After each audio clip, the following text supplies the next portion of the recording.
Entonces vamos con lo que es impulso y cantidad de movimiento. Si nosotros recordamos la segunda ley de Newton nos dice, la fuerza resultante sobre una masa se puede obtener como el producto de la masa por la aceleración que lleve esa masa. Esta fuerza obviamente es una cantidad vectorial, ya que la aceleración es una cantidad vectorial. La masa es una cantidad escalar, pero escalar por vector da como resultado un vector. Bueno, ahora, si nosotros nos vamos solo a la parte escalar, entonces podríamos decir que la fuerza es igual al producto de la masa por la aceleración, pero la aceleración es igual a la velocidad final menos la velocidad inicial sobre el tiempo. Si de acá este tiempo que está haciendo ¿qué en el denominador? Sumando, restando, multiplicando, dividiendo, lo paso al otro lado, ¿pasa a qué? Multiplicar. Entonces, recuerde que este es el intervalo de tiempo, ¿no?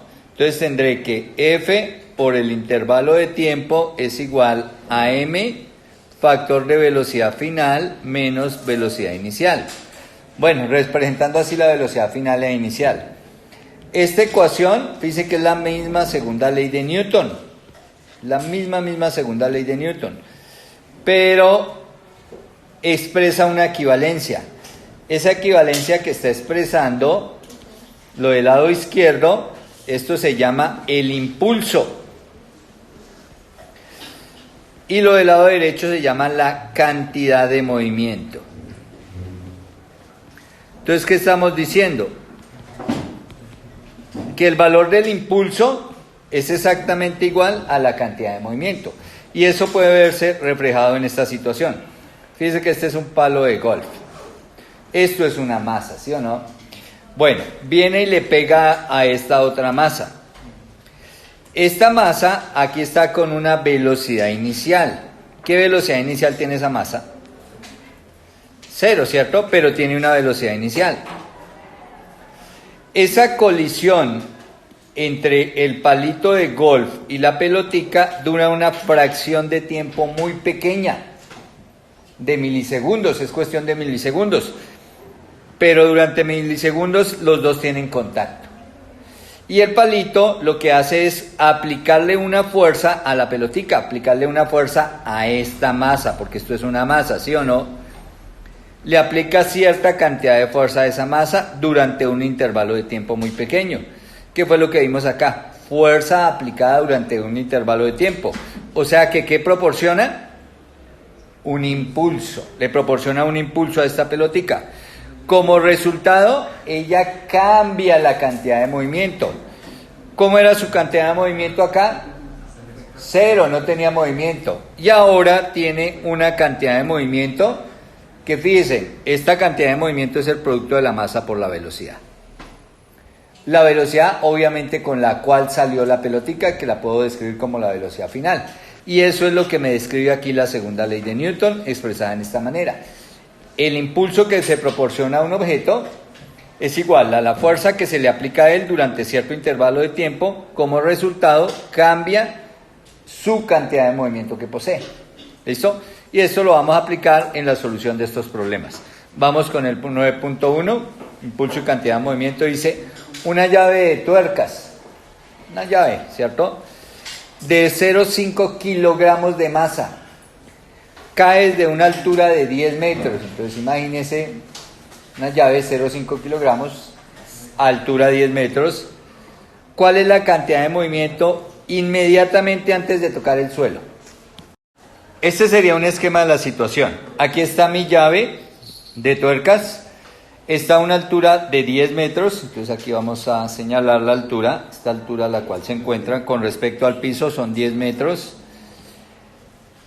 Bueno, como me preguntan que cuál es la cantidad de movimiento inmediatamente antes de tocar el suelo, ojo, entonces cuando la llave cae, lleva aquí cierta cantidad de velocidad, mire, antes de tocar el suelo, digamos un microsegundo antes. Si ahí lleva velocidad, entonces ahí lleva cantidad de movimiento. La cantidad de movimiento la vamos a trabajar con esta letra, P. y va a ser el producto de la masa por la velocidad. ¿Listo? Ahora, la variación en la cantidad de movimiento será la masa, velocidad final, menos velocidad inicial, que si nos vamos aquí a la ecuación del libro, la velocidad inicial es v sub 0. Así voy a calcular la variación en la cantidad de movimiento. Pero fíjese que aquí no necesito la variación en la cantidad de movimiento, me piden la cantidad de movimiento. Entonces vamos a utilizar la ecuación de arriba simplemente para calcular la cantidad de movimiento. Fíjese, debo conocer la masa. ¿Conocemos la masa? Claro, 0,5 kilogramos, ¿cierto? La masa de la llave, 0,5 kilogramos. ¿Conozco la velocidad final? La velocidad una centésima antes de tocar el piso, ¿la conozco? No la conocemos. Tenemos que hallarla. Tengo dos opciones para hallarla. O por cinemática, por las ecuaciones de caída libre, o por conservación de energía, haciendo balance de energía. Entonces vamos a hallarla haciendo balance de energía. ¿Qué energía tiene la llave aquí al principio, cuando está a 10 metros? Si la velocidad inicial obviamente ahí es 0. Entonces, ¿qué energía tiene? Tiene 0 de energía cinética porque no tiene velocidad, pero como está a una altura de 10 metros, tiene energía potencial. ¿Cuánta? Masa, gravedad, altura. Recuerde, la energía potencial es masa, gravedad, altura. Ahora, cuando va a tocar el suelo una milésima antes de segundo, o ya está a punto de tocar el suelo, ¿qué energía tiene cuando ya va a tocar el suelo? ¿Tiene energía potencial? No, porque ya la supongo sobre el piso. Entonces, la energía potencial, por tener altura 0, la energía potencial ahí al final es 0. Pero su velocidad es la máxima cuando llega acá, llega con la máxima velocidad. O sea que ahí tiene energía cinética. ¿Cuánta energía cinética tiene? 1/2 de la masa por la velocidad al cuadrado. Ahora, recuerde que la energía al inicio tiene que ser la misma cantidad de energía al final. Entonces, si yo igualo la energía del comienzo a la energía del final, ¿qué voy a tener? Bueno, lo voy a hacer aquí abajo para tener campo para los otros problemas. Entonces, al inicio, la energía, toda potencial, masa, gravedad, altura. Al final, toda cinética, 1/2 de la masa por la velocidad final al cuadrado. Recuerde que aquí puedo cancelar las masas, no las necesito. Ese 2 que está dividiendo, lo puedo pasar a multiplicar, ¿cierto? Y me queda 2GH igual a velocidad final al cuadrado. Pero como necesito la velocidad final sin el cuadrado, entonces vamos a sacar raíz acá, ¿cierto? Y ahí ya, recuerde que con esta ecuación usted calcula la velocidad de un cuerpo que cayó desde cierta altura con una velocidad inicial 0. Entonces la velocidad final será raíz cuadrada de 2 por 9,8 metros sobre segundo cuadrado y por la altura, 10 metros. Hacemos esa operación en la calculadora y les da 14 metros por segundo. Esa es la velocidad que tiene la llave, inmediatamente va a tocar el piso. ¿Listo? Ahora, como me piden la cantidad de movimiento, ya dijimos que esa cantidad de movimiento la íbamos a hallar como el producto de la masa por la velocidad. Entonces, cantidad de movimiento igual a la masa de la llavecita. Recuerde que esa me la da el problema. Arriba está 0,5 kilogramos. Entonces, 0,5 kilogramos por la velocidad, 14 metros por segundo. Y simplemente hago esa multiplicación y obtengo 7, ¿no? 14 por 0,5 son 7. Las unidades, kilogramo por metro sobre segundo. Esas son las unidades de la cantidad de movimiento, kilogramo metro sobre segundo. Fíjese que son diferentes a las de Newton, ¿no? Newton es kilogramo, metro, aquí coloqué segundo cuadrado, estaba pensando en los Newton justamente. Acá las unidades son estos kilogramos por metro sobre segundo. Los newton son kilogramo metro sobre segundo cuadrado, o sea, no son newton. Kilogramo metro sobre segundo son las unidades de la cantidad de movimiento. Ejercicio 9.2. Calcule la cantidad de movimiento y la energía cinética de un automóvil de 2.400 libras. Ojo, estas 2.400 libras no son masa. Este es el peso. peso son 2.400 libras. ¿Listo? Estoy en sistema inglés. La masa en el sistema inglés se da en unas unidades que se llaman slug.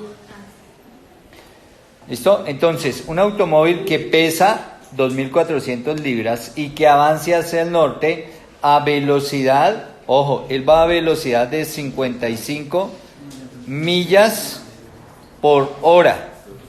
Recuerde que estos son valores de velocidad que se utilizan para el sistema inglés. Nosotros utilizamos kilómetros por hora. ¿Listo? Bueno, en unidades del sistema inglés, como me piden la cantidad de movimiento es la masa por la velocidad. La masa la voy a dar en slug y la velocidad la voy a dar en pies por segundo. Luego me toca hacer conversión. Entonces, lo primero es que si tengo el peso, a partir del peso de establecer la masa. Recuerde que nosotros sabemos que el peso es igual a la masa por la gravedad. O sea, 2.400 libras, que son slug por pie sobre segundo cuadrado, a eso equivalen las libras.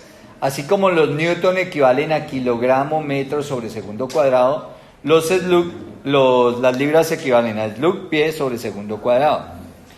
Es igual a la masa, que no la conozco, por la gravedad en el sistema inglés.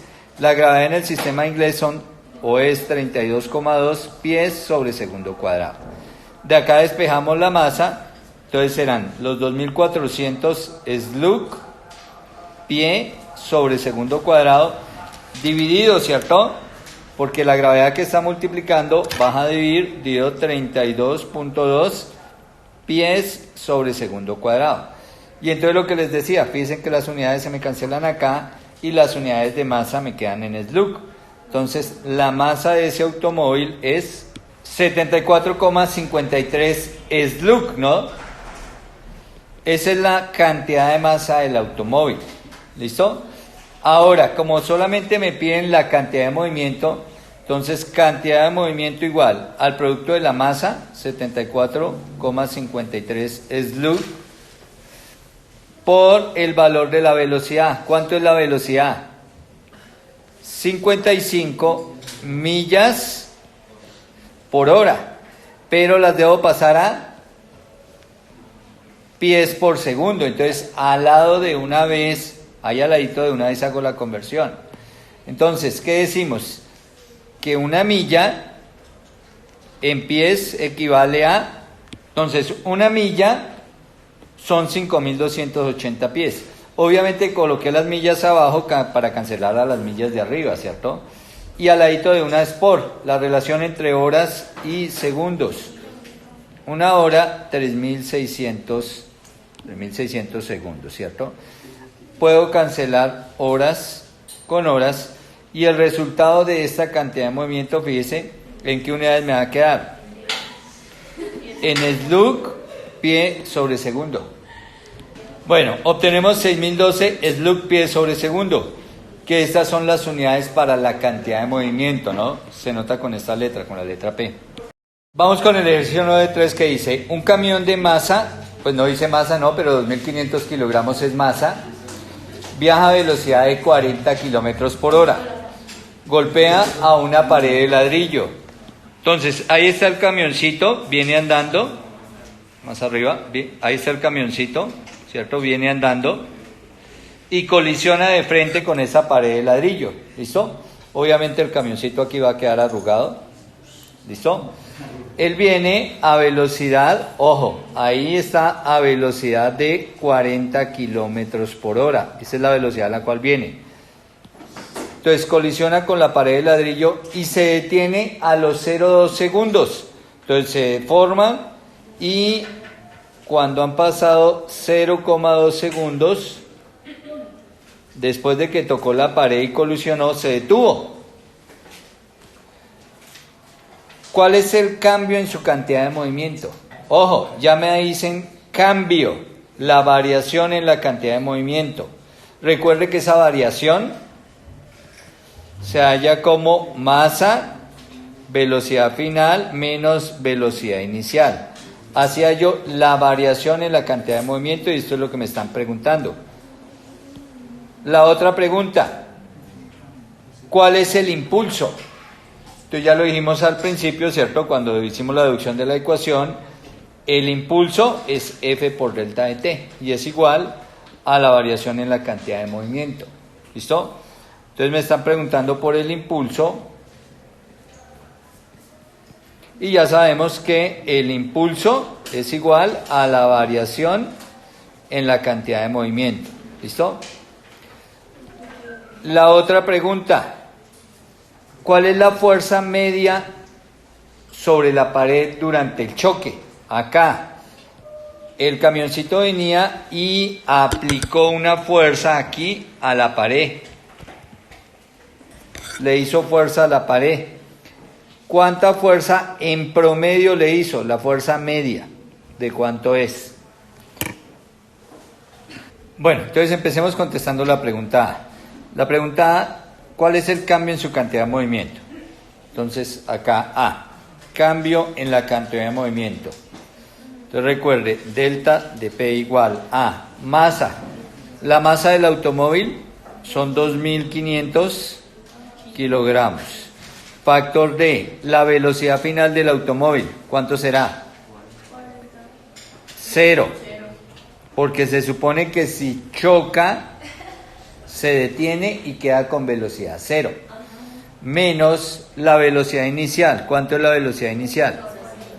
40 kilómetros por hora. Pero recuerde que esto lo debo pasar a metros por segundo. Entonces, una hora, 3.600 segundos. Y por un kilómetro, 1.000 metros. Aquí ya podemos cancelar kilómetros con kilómetros y horas con horas y me va a quedar en metros por segundo, ¿cierto? Bueno, si hacemos esa operación, recuerde que, ojo, es 2.500 factor de este resultado. Entonces, variación en la cantidad de movimiento igual a menos 27.750 kilogramos por metro sobre segundo. Eso fue el cambio en la cantidad de movimiento. ¿Por qué negativo? Porque fíjese que 0 menos, entonces esta cantidad es negativa, 0 menos esta cantidad, pues esto me va a quedar negativo, y negativo por 2.500, pues esto me va a quedar negativo. ¿Por qué? Y digamos, para que positivo, ¿cómo se llama? Pero ya está positivo. O esta. Obviamente si depende también la referencia. Entonces, si yo estoy considerando este como el eje X positivo, pues quiere decir que esa variación va en sentido negativo. ¿Listo? Si cambio el sentido del eje X, pues ahí la variación me va a dar positiva. ¿Listo? Bueno, ahora vamos para la pregunta B. La pregunta B, ¿cuál es el impulso? Pues recuerden que la variación del impulso es igual a la variación en la cantidad de movimiento. O sea que el impulso fue también menos 27.750 kilogramos metros sobre segundo. Porque recuerde la igualdad de la ecuación. Bueno, el C, ¿cuál es la fuerza media sobre la pared durante el choque? Ahora, recuerde que el impulso es igual a F por delta de T. De donde si yo despejo F, F va a ser igual al impulso sobre delta de T. El impulso menos 27.750 kilogramos metros sobre segundo sobre delta de T. Dice que la colisión, el problema de ese dato, ¿no? Que la colisión dura 0,2 segundos, ¿no? 0,2 segundos, una quinta parte de un segundo. Bueno, si hacemos esta división, la fuerza nos da, bueno, esta fuerza nos da, obviamente me comí aquí el negativo, menos 138.875 newton. El newton sale porque aquí me sale kilogramo metro. Bueno, aquí le había colocado, esto es solo segundo, ¿no? Y este segundo por este segundo por segundo me da segundo cuadrado. Kilogramo metro sobre segundo cuadrado me forma el newton. Y ese es el valor de la fuerza. Bueno, corregimos acá, el resultado de la operación en la calculadora es 138,750. Siguiente ejercicio 9.4 que dice, ¿cuál es la cantidad de movimiento de una bala de 3 gramos que se mueve a velocidad de 600 metros por segundo en dirección 30 grados por encima de la horizontal? ¿Cuáles son sus componentes horizontal y vertical de la cantidad de movimiento? Entonces vamos a hacer el dibujo. Bueno, entonces aquí estaría el dibujo de la situación, ¿cierto? Me preguntan por la cantidad de movimiento. ¿Cómo calculamos la cantidad de movimiento? El producto de la masa por la velocidad. O sea que la cantidad de movimiento es la masa, como son 3 gramos, eso es 0,003 kilogramos, por la velocidad 600 metros por segundo. Entonces hacemos ese producto y obtenemos que esa cantidad de movimiento es 1,8 kilogramos metros sobre segundo. Pero ya dijimos que la cantidad de movimiento es un vector. Entonces yo lo puedo dibujar acá, esa cantidad de movimiento, a través de una flechita, miren, porque es un vector. Lo represento la cantidad de movimiento a través de este vector, que es el vector P. Fíjense en la siguiente pregunta, ¿cuáles son las componentes horizontal y vertical de ese vector? Entonces, como me están preguntando por las componentes, recuerde que yo acá voy a formar un triángulo. Bueno, primero voy a colocar unos ejes coordenados acá, ¿cierto? Voy a trazar líneas punteadas horizontales, líneas punteadas vertical, ¿cierto? Vertical y horizontal, para determinar las dos componentes. Las dos componentes de esa cantidad de movimiento, de ese vector, están justo acá. Esta es una, y esta sería P sub X, cantidad de movimiento sobre el eje X. Esta de acá será cantidad de movimiento P sub Y, cantidad de movimiento sobre el eje Y. Me piden las componentes de ese vector. Entonces fíjense acá, manejaré este triángulo, ¿cierto? Que ese triángulo es rectángulo, forma ángulo de 90 grados. Acá en esta parte el ángulo de 90 grados. Y, ojo, como pegué el ángulo al eje X, ustedes se acuerdan que cuando se pega el ángulo a la horizontal, o al eje X', cuando se pega el ángulo a la horizontal, la X es con coseno y la Y con seno. Luego, PX será igual a 1,8 kilogramos metros sobre segundo por coseno de 30 grados. Y la componente vertical, 1,8 kilogramos metros sobre segundo, seno de 30 grados. Las calculamos y obtenemos el valor de las dos componentes. Bueno, y ahí están las dos componentes. La componente en X, 1,55, y la componente en Y, 0,9 kilogramos metros sobre segundo. Esta componente, tal como tengo mi dibujo, irá hacia arriba, y esta componente, tal como tengo el dibujo, irá a la derecha. Y ahí están las dos, al contrario, ¿no? Ahora sí, ahí está el dibujo de las dos componentes. Ejercicio 9.5. Una pelota de béisbol de 0,2 kilogramos es lanzada hacia la izquierda a 20 metros por segundo. Entonces ahí está el dibujo de la situación. Viene hacia la izquierda, fíjense, con velocidad de 20 metros por segundo. Es impulsada en dirección contraria, o sea, hacia la derecha, fíjense. Vino, pegó en el bat, ¿cierto? Aquí está en contacto con el bat y el bat la impulsa hacia la derecha con velocidad de 35 metros por segundo. Al ser golpeada por un bat. La fuerza media sobre la pelota, F, es de 6.400 newton. Pregunta, ¿cuánto tiempo estuvo en contacto con el bat? ¿Cuánto tiempo duró aquí el contacto entre la pelota y el bat? Bueno, lo primero, o la técnica para solucionarlo, el impulso debe ser igual o la variación en el impulso debe ser igual a la variación en la cantidad del movimiento. Fíjese que aquí me dan la velocidad inicial y final. Pero ojo, también hay que definir el sentido positivo. Mire el sentido positivo como lo definimos, hacia la derecha. Entonces, el movimiento hacia la derecha, cuando la velocidad vaya hacia la derecha, la consideramos positiva. Cuando la velocidad vaya para la izquierda, negativa. Igual para la fuerza. ¿Listo? Entonces, aquí, ¿qué tendríamos? Primero voy a calcular la variación en la cantidad de movimiento. Recuerden, masa, velocidad final, menos velocidad inicial. O sea que la variación en la cantidad de movimiento es la masa de la pelotica, 0,2 kilogramos. La velocidad final de la pelotica. ¿Cuánto es la velocidad final? 35 metros por segundo. Menos la velocidad inicial de la pelotica. Menos 20 metros por segundo. Tenga cuidado con los signos.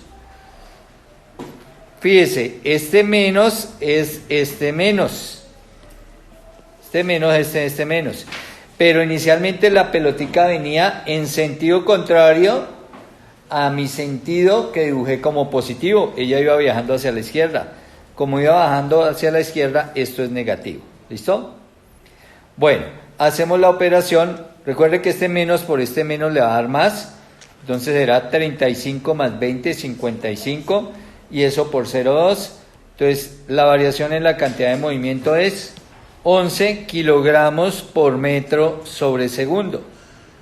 Listo, ya tenemos cuánto fue el cambio en su cantidad de movimiento. Ahora recuerde que ese cambio corresponde al impulso.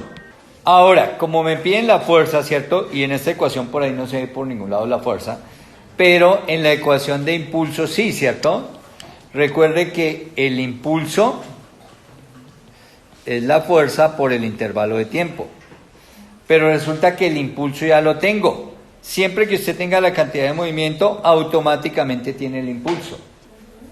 Luego, si yo me vengo a esta ecuación, ¿cierto?